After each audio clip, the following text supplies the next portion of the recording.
afternoon and welcome to this webinar presented by the Institution of Mechanical Engineers and ANSYS, titled How to Win the Race for Electrification, the Four Pillars of Electrification.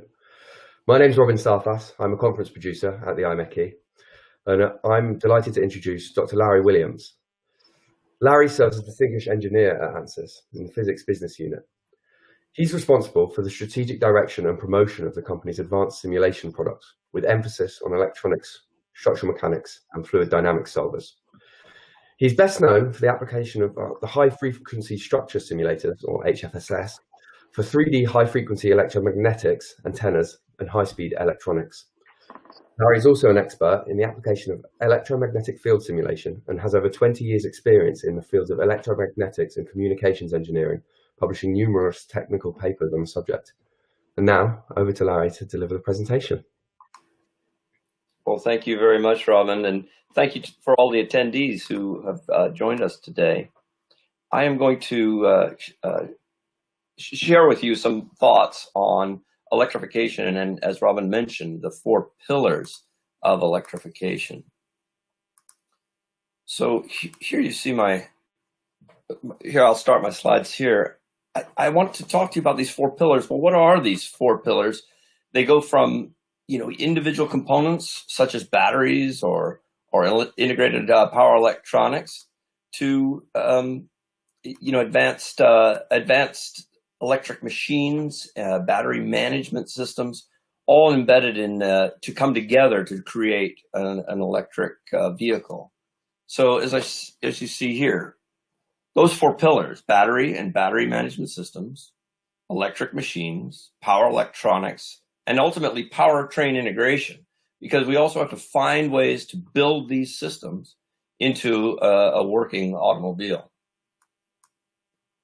I'll start with sharing with you, I think, a really exciting development from Volkswagen. It's a terrific example, their IDR electric race car, and we're proud of our relationship with Volkswagen. They endeavored to build a very high-performance electric vehicle to go up a race course called Pikes Peak in Colorado, USA. It's a famous race where we travel up a twisting, winding road. They wanted to beat the electric vehicle record, but they actually beat all records, electric or internal combustion.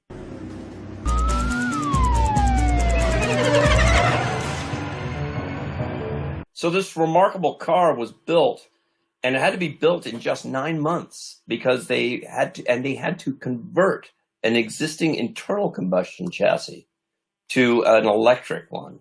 And there's lots of challenges there. So here you see an expanded view of a typical electrified vehicle that has the several pillars that are within. The battery and its management system is the primary pillar that affects range. The front and rear motors are electric machines that affect performance, efficiency, and noise. The front and rear inverters are the power electronics pillar, and the powertrain integration pillar is represented using system modeling with consideration of installed bus bars and cabling. Engineering simulation can help overcome the challenges of the cost, range, speed of charging, and system noise, and simulation can accelerate electric vehicle development.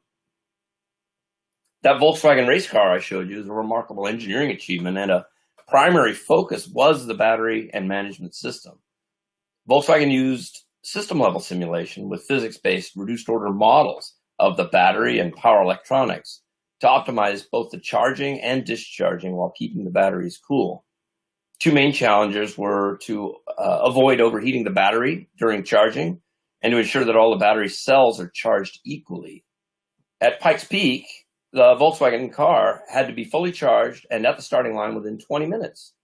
Then the batteries had to provide that very high performance during an 8-minute discharge on the race course.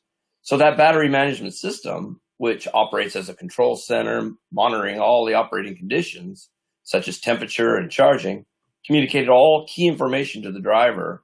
And by using a management system for the batteries, they were able to charge and store the energy efficiently and operate safely. So I mentioned those reduced order models, and we call them ROMs, or ROM, reduced order model. They're extremely useful for electrothermal analysis of the battery and the management system. And what you see here is an electrical equivalent circuit model. for the battery and a reduced order model for the battery pack thermal behavior. The thermal ROM is based on advanced computational fluid dynamics, which captures the thermal gradients and under the varying conditions of operation. They're combined to produce a complete battery pack model that's used in system optimization. Using a reduced order modeling offers 1,000 times speed up in simulation while still capturing the true electrothermal behavior because it's based on the core physics simulations. It's even possible to extend that modeling beyond charging and discharging. What you see here is a drive cycle for a full vehicle system to evaluate the battery system performance. That curve that you see at the top of the screen is the drive cycle, indicating vehicle speed versus time. The accelerations and decelerations are used to command the system that may include the batteries, electric motors, vehicle dynamics, and both traditional and dynamic braking. Having this comprehensive system simulation helps dramatically reduce how long it takes to integrate the battery and management system into the vehicle, and it considers all of the complexities. What happens in the event of a crash? Automobile crash can damage those batteries, and as you may know, those batteries could have some very big challenges once they get crushed. Are they going to remain safe? ANSYS explicit dynamics simulation can predict the crushing of the battery packs and the effects of the electromagnetics, but also the electrochemistry within the cells, and then the thermal behavior for the overall system. And this type of analysis is particularly valuable because it can predict short circuits, heating, and the potential for thermal runaway. And the significant benefit for automakers is that they can use this type of simulation to optimize battery design and placement and potentially reduce the need for any protective structures that may otherwise need to be surrounding the batteries to protect them in the event of a crash. So we talk about batteries and the management system. The next pillar of electrification is the electric machine itself. Electric machines have been with us for many years, but the newest applications require high power density and high performance, efficiency and long life, and low cost. So advanced application of electromechanical types of simulation can allow continuous solutions to reduce the torque ripple and noise dramatically. So you see here a quote from Nirvax at Continuous Solutions, where they looked at the very fine details of an electric machine and how it has torque ripple as it's operating. At Lucid Motors, engineers designed and delivered a unique design and internal circulating oil cooling that allowed them to increase the power density while maintaining the energy efficiency and keeping temperatures cool. Lucid was able to find a 12% increase in motor efficiency. They're building this all-new luxury class electric vehicle, and they're able to build this model in record time. And they explained to us that they were able to compress their design cycle by half. So a traditional automobile may take 6 to 7 years to build from scratch. They reduced it to just 3 years using advanced simulation. Well, here you see an animation of the animating properly. One moment. An animation of this electric machine in operation. So what you're viewing here is oil circulating within the electric machine itself. So the rotor is spinning at a very high rate, and we are cooling that rotor because of the high density of energy. We want to get a lot of power out of a small motor. And by using this cooling method, we're able to capture the ability to cool that electric machine. But look how complicated this is. This is a combined fluid dynamic simulation that combines a phase of air and oil together. So there's a lot of technical detail occurring here. And they were able to leverage this to make a very compact and dense motor while keeping it also very efficient and cool. So a successful design workflow for electric machines allows for initial design through system validation. We begin at the far left using a template-based approach to design electric machines while incorporating electromagnetic, thermal, and mechanical behavior. This early stage design allows engineers to find an optimal design quickly and validate a design over a typical operating envelope. We then progress to advanced physics-based simulation, generally using electromagnetics first, followed by thermal and mechanical modeling. The electromagnetic simulation includes advanced material modeling to study demagnetization and hysteresis effects. And engineers can verify the performance and study material grades and characteristics to trade off between the performance and cost. Mechanical modeling can predict stresses and tonal noise originating from the electric motor, and predicting this behavior allows engineers to reduce mechanical vibration to enhance passenger comfort and to optimize the driveline performance. And then finally, like before with the battery management, we also look at full system validation by looking at a system level simulation to analyze the machine in operation in its operating environment, using, again, those reduced order models I mentioned earlier. The next pillar is the power electronics. Modern electric drive systems incorporate sophisticated electronics to control the overall behavior of the electrified vehicle. High switching currents and intense power densities in the inverters are challenges that have to be managed. Engineers at Fairchild Semiconductor use electromagnetic, thermal, and structural analysis to design reliable switching devices and evaluate system performance. Those high switching currents have the potential to generate electromagnetic interference, and I'll have more on EMI in just a moment. A successful power electronics design uses multi-level modeling for power electronics and the semiconductors, and combine together physics-based ROM modeling, functional mock-up unit devices, and libraries of popular industrial power semiconductors. So here you see a full system approach for power electronics, and it's extremely valuable to understand how semiconductor devices and system integrate into the power electronics.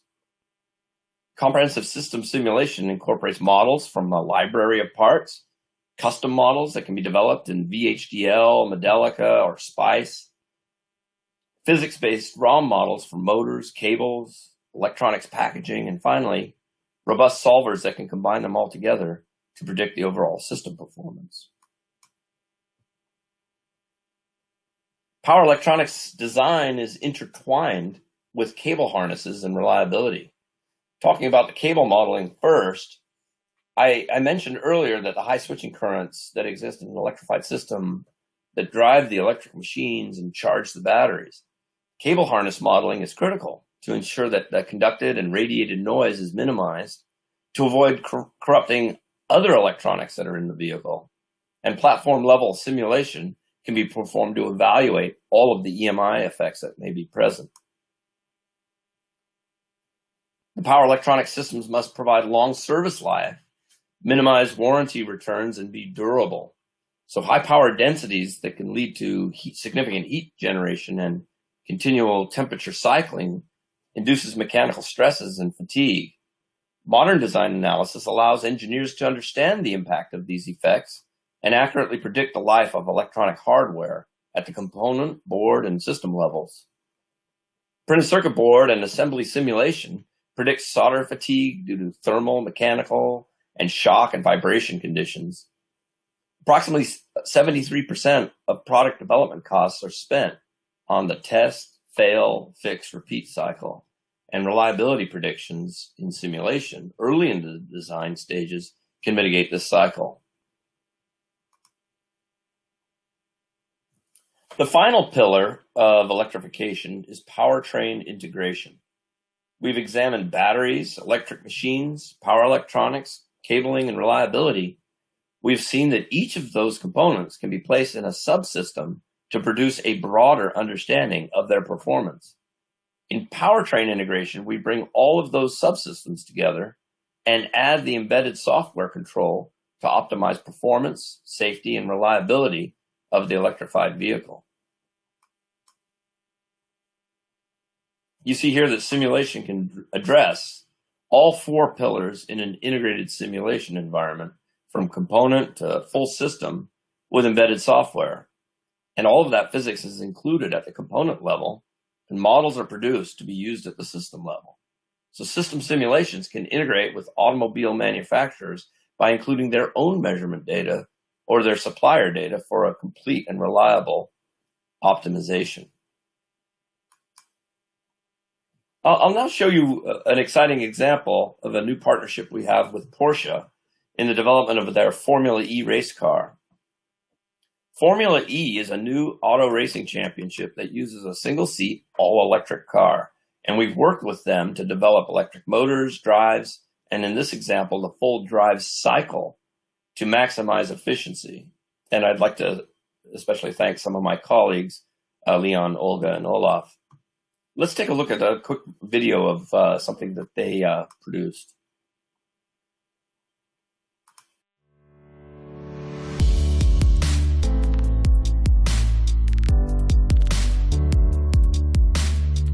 Fully electric racing is about efficiency. We have a set power given to us by Formula E, which everybody has. The whole pit lane has the same, and it's up to us to be as efficient as possible to gain all the energy we can to go that little bit faster compared to the competition with the same amount of energy. Formula E being a racing series that is being run with spec chassis and spec battery basically leaves us to optimize the powertrain, so everything that comes downstream of the battery, inverter, e-machine gearbox, drive shafts, and the ultimate goal is to make these components as efficient as possible. Energy management is a huge task, of course, power control, and then managing all the recuperation phase, basically managing the brakes, the hydraulic brakes, together with the electric motor braking.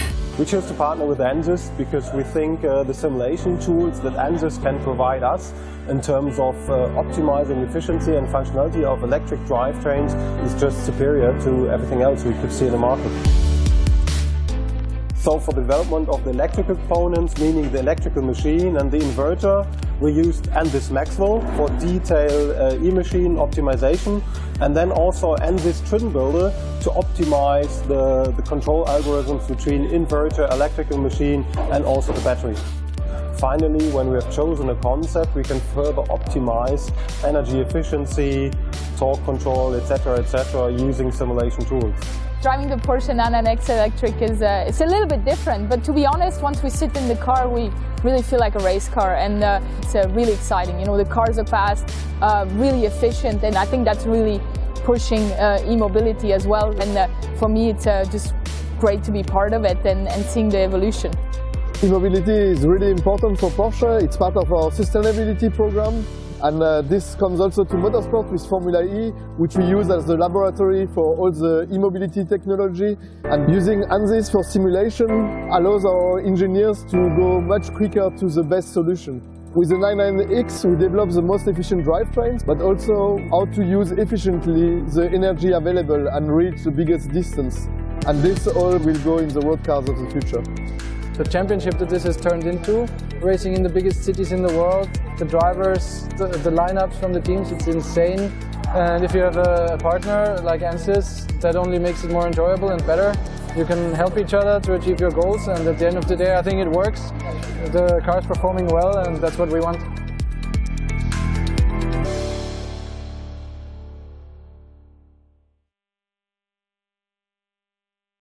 So as you saw in that video, they've worked diligently to produce this automobile, and they're using extensively the electromagnetic and thermal simulations. So they recently entered Formula E for the 2020 season, and of course their objective is to win, and they intend to become the champion in Formula E by building the fastest vehicle with the best race preparation. And the winning team will be better than the competition by a very thin margin. And Porsche says that they're looking for an advantage of just 1/100th of a second per lap. They say that that will make all the difference. And that is a razor thin difference among race teams. So every bit of accuracy is important. The competition's so close between the teams because the Formula E rules mandate a standardized chassis, standardized aerodynamics, and a common battery. That forces competition into other areas of the vehicle's electric drive system, and in particular, the energy management.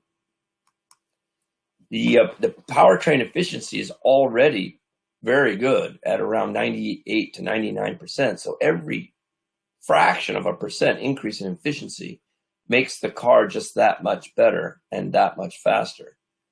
The race car's efficiency depends upon optimizing all four pillars of the electrification we've been talking about under real driving scenarios. And so what they've done there at Porsche is developed a complete modeling system, and that modeling system allows them to.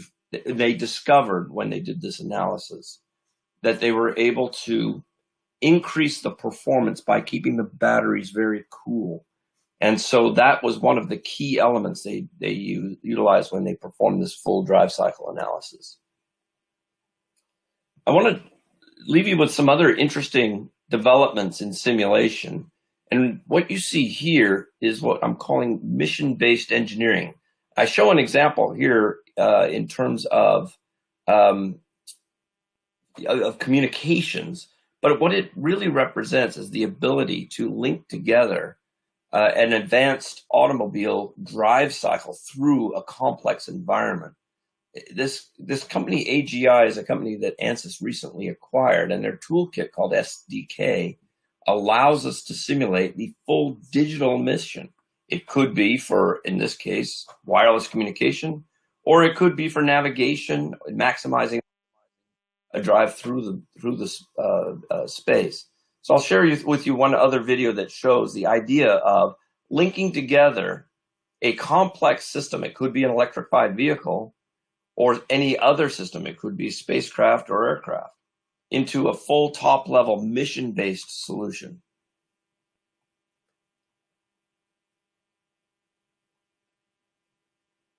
So what you see here in this video is the ability to, in this case, we're flying in a quadcopter through the space, and we're watching this automobile travel through an urban environment. We'd like to understand the connectivity and model the onboard sensors and systems. So I think this is an interesting development because electric vehicles will be highly connected in order to monitor them, in order to manage traffic, in order to understand the efficiency and ability of the vehicle to drive. And I think this is a sort of a future application in advanced simulation.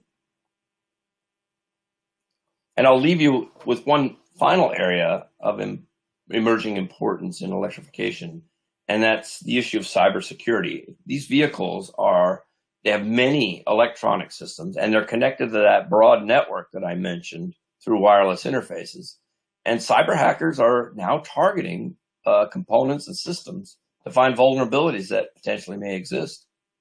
So new regulations are being developed that require manufacturers to have a cybersecurity plan that provides security and safety. And we've developed a unique system that combines functional safety with cybersecurity in a single environment so that engineers and software developers can address that emerging threat.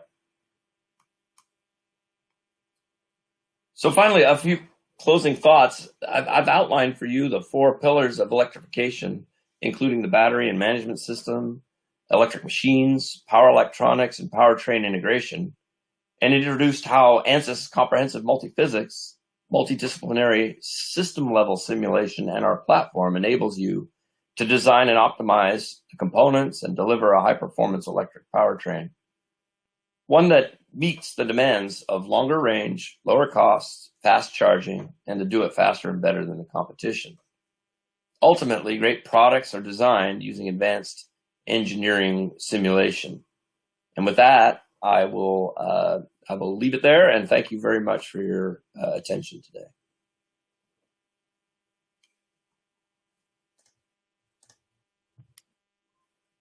Well, thanks a lot for that talk, Larry. That was a really, really interesting presentation. Hopefully you've got a bit of time to take a couple of audience questions. Yes, I sure do. Great. Okay, let's see what we've got here. Okay, so first up, so this question asks, from what the presentation shows, it appears that you recommend sort of a holistic approach to electrification design.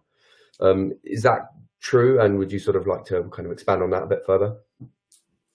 Yeah, I think the idea is, as you saw, we've developed lots of interesting technologies in engineering simulation at ANSYS. So the detailed physics of the fluid dynamics that I showed you in that Lucid Motors cooling example, which is very detailed physics models. And you say, well, how does that affect the whole system? And how can I manage that? How can I understand that? So you want to integrate models, and I mentioned this reduced order modeling, and I think it's a hierarchical system. So you, at the very base level, you want to go back to first principles, be it a mechanical structural analysis, fluid dynamics, electromagnetic fields, and then bring those together into either a subsystem or a complete system. And then I highlighted for you also the idea of going to a digital mission-based simulation. So there's these various levels of hierarchy, and I think that's where we see our simulation being utilized, and it becomes even more valuable by being able to look at a full system approach. And so that's the one of our core focuses in simulation today. Okay, and there's a follow-up here, which I guess is relevant to that. What's the sort of the biggest challenge in electrification upon which what the manufacturers focus on? Oh yeah, that's a good one. I think it's ultimately, it's currently at least, it's range and cost. The range of the electric vehicle is critical, and there's, individuals have a certain anxiety over being able to drive their car and make certain that they get to their destination and back without suddenly having to scramble to find charging. And so it's a whole solution there, and I think that's probably the biggest challenge.